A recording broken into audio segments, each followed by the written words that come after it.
One thing I did want to kind of talk about is the fact that a lot of people in this agency are quite young, and I'd say younger than traditional agencies or businesses. And then that can sometimes be that, like in my case, you are managing people who are like 5, 6 years older than you.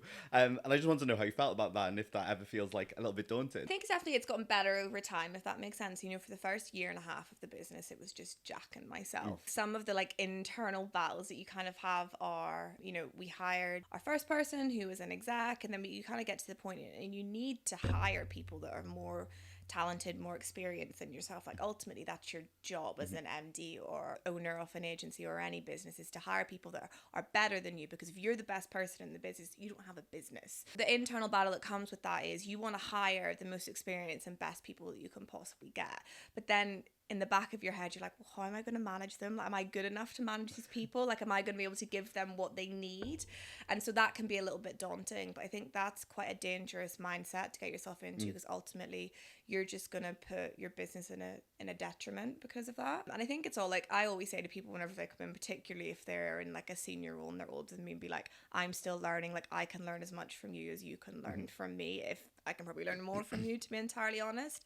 And I think it's just like understanding that and having a mutual respect. There's definitely been cases, like not so much now that we're more of an established agency, but when we were a bit of a smaller agency, like I think I definitely had some situations with like clients and other people that maybe looked down on us a little bit because we were young and like, oh, it's your stereotypical social media agency founders in their 20s. I think now that we're more established, and I've learned a lot as a manager, and I'm hopefully getting better every single day and stuff like that at managing those situations. But when you bring in people that are experienced and have been in the agency for a while, it's not really as hands-on management. I think everyone here just gets on really well and kind of respects everyone. But equally, from your perspective, it's probably a bit strange being managed by someone that's younger than you in a way. I think it's a weird one. Like, I'm probably a bit of an anomaly because even though I am 31, I act like I'm 6.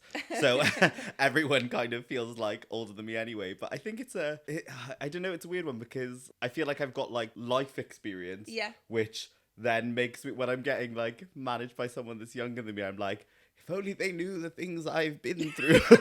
Within the wider scope of agencies, and particularly social agencies where it is traditionally quite young teams, people undervalue experience sometimes. There's no need at that point, you know, the support you'll need from a manager will be different from someone in your role that's maybe come out of uni and is a grad, if that makes sense. Yeah, So no. it's just tailoring how things work, really. No, that's true. And I think that, like, if I talk about, like, your style of managing me and stuff, I think there's a trust in, like, that you know that I can handle myself in front of, like, clients, for example, because you know that I can present myself correctly. So there's, like, you have to just kind of go, okay, I know that you're older, you're younger, whatever, but how do you work? How do I work? And just find a balance.